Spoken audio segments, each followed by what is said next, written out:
Let me ask you something. Do you believe that what's on your plate defines how good of a person you are? If you say you are a vegetarian, it's not just a dietary choice. It's a moral badge of honor. You're someone who doesn't harm animals, someone who's very pure. But what if I told you that the idea of purity is carefully constructed illusion? Your simple plate of rice, dal, and vegetables, it seems innocent, doesn't it? But that meal did not just come from the ground out of nowhere.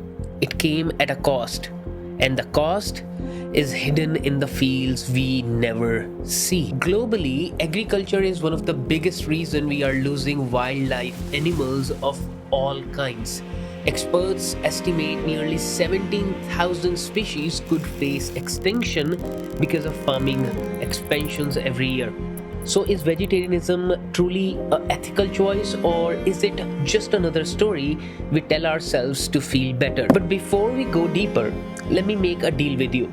Stay with me till the end, because I am going to do an exercise that might just change how you see food forever. By the time this video is over, you'll question everything you thought you knew about vegetarianism. And a very powerful question most people avoid: can you truly survive without taking a life? And why vegetarianism is a lie? To truly understand the role of vegetarianism and the farming in our lives, we need to step back, way back to where it all began. Agriculture wasn't just a way to feed people. It was the very foundation of a modern society. Before farming, we were hunters, wandering from place to place, surviving on what nature offered to us. But around 10,000 years ago, something changed.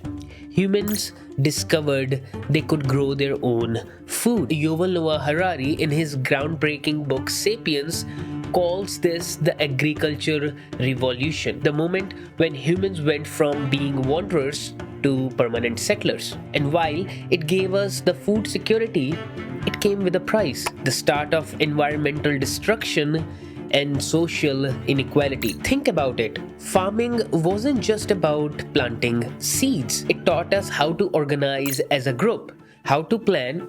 Farming made us learn how to count, to track surplus crops, and to trade the barter system. It forced us to predict the seasons for better crop yielding, build calendars, and even wages war on fertile lands. Without farming, there would be no cities, no civilizations, and absolutely no modern world. But see, here's the paradox. Farming did not just build society, it started a cycle of destruction we still live with today.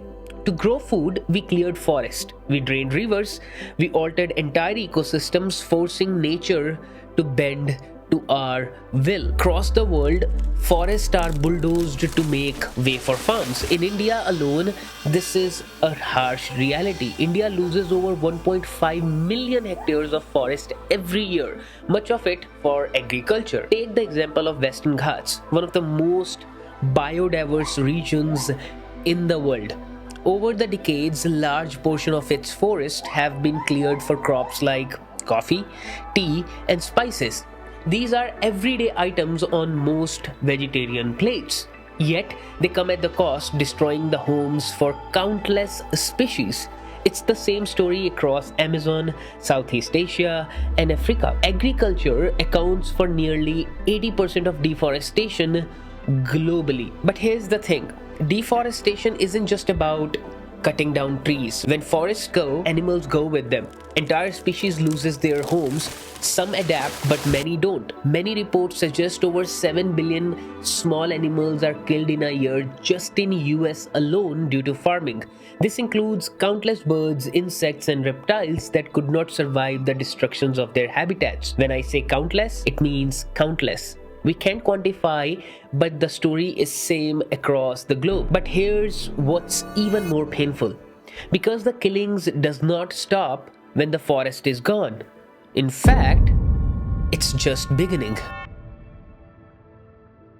Modern farms use manure on a massive scale. Millions of tons of animal waste are applied to fields every year. People think manure is just any other product. But there is bone meal and blood meal fertilizers made from slaughtered animals. Bone meal is crushed animal bones, packed with phosphorus to help roots to grow deeper. Blood meal, on the other hand, is a dried animal blood rich in nitrogen to boost leafy plants. Without these, lush green vegetables on your plate would not grow as fast as abundantly. But here's the paradox. Fertilizers that feed the soil can also kill it. Over time, excessive use of animal fertilizers leads to soil acidification. The very foundation of agriculture isn't just rooted in the plants, it's built on the back of animals. Without them, much of what we call plant-based food would simply disappear. So when we call vegetarianism a pure or ethical choice, are we really looking at what full story looks like? Because the rice, wheat, and vegetables that make up our plates are not just a product of farming, they are a product of destroyed forests, displaced wildlife, and exploited land. The very foundation of our civilization, farming, is built on contradiction. It gives us life, but in return, it takes life away. And for a diet that's celebrated for doing no harm, isn't it the time we asked, who is paying the price for this purity? That brings me to something else. There is milk. We have been told it's the perfect food. Did you know India produces over 239 million tons of milk each year? Enough to fill 2 billion glasses of milk every single day. But behind every glass lies a story of separation, pain, and a system built on silent suffering. Cows, like human, only produce milk when they give birth. But in the dairy industry, this natural cycle is manipulated. Cows are impregnated once a year using a process called artificial insemination. It's invasive, mechanical, and repeated over and over. Once the calves are born, it's taken away within hours because every drop of milk that calf drinks is seen as a loss of profit in a modern day dairy business. Now here's the heartbreaking part. Cattle form emotional bonds with their calves. Study shows they cry out for them for days after separation, pacing and searching for them. These calves, especially the male ones, are considered waste in the modern world. Some are slaughtered for veal, or others are left to starve. And I wish this could be the end. But to increase milk production, many farms inject cows with synthetic hormones like oxytocin. The result? Swollen udder, painful uterine contractions almost every single day of your life, and infections where the udders became inflamed and filled with pus. By the time a cow is 9 or 10 years old, her body is so broken that she is sent to slaughter or either left to starve. If you think this is painful, here's the cruel irony. The dairy industry and the beef industry are two sides of the same coin. Somewhere along the way, we bought them into the myth that milk was made for us, that cows exist to serve humans.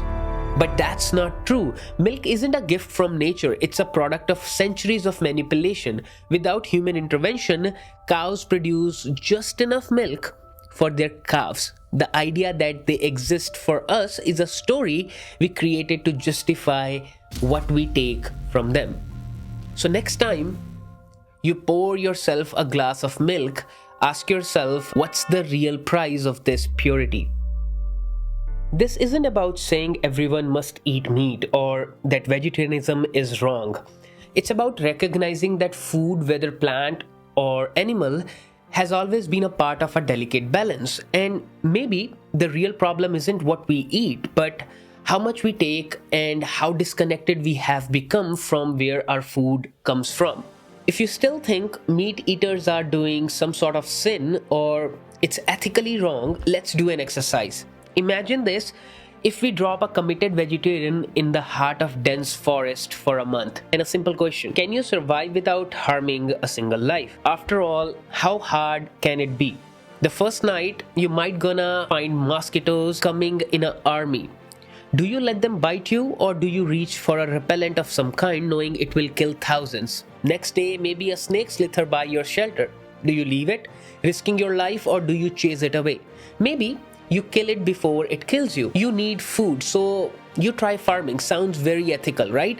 But to plant seeds, you'll need to clear grounds. That means crushing insects underfoot, disturbing ant colonies, and driving out rabbits or squirrels that burrows beneath. And once your crop grows, you'll face another dilemma.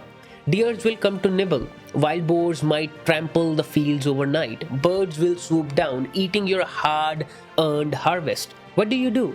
Do you let them eat, knowing you might starve, or do you build traps, fences, maybe poisons, everything needed to keep them away? When this exercise needs to be done for 8 billion people on this planet, the data becomes infinitely big.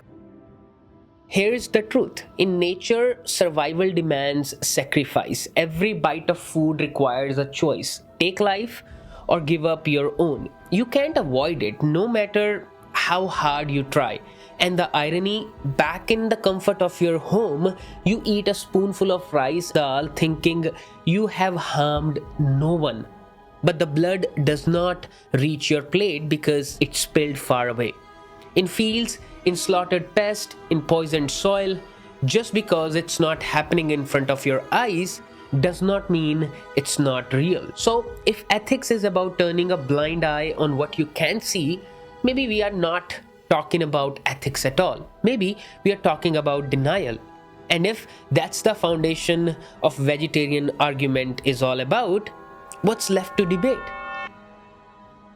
Anthropologists argue that early humans developed larger, more complex brains when they began consuming calorie-dense animal fats and proteins. Without this shift, we might still be foraging like our ancestors, stuck in survival mode instead of creating civilizations. If the omnivorous design is a divine intent, what does that mean? Did God create us the ability to eat both plants and animals for a reason? And if nature itself does not favor moral absolutes, if predators and prey coexist, if survival requires balance, why do we believe that restricting our diet to plant makes us morally superior? And here's the dilemma. If we reject the very design we were given and we are not questioning the wisdom behind it, whether you believe in God or the theory of evolution or maybe both, the truth remains our biology is a testament to the complexity of life, not to simplicity or purity. Because whether it's farming or hunting, nature demands a cost. We just need to stop pretending one choice is purer than other. Life is messy. And maybe, just maybe, the best we can do to it is to make peace with it. And until then, you stay away from danger of the single story.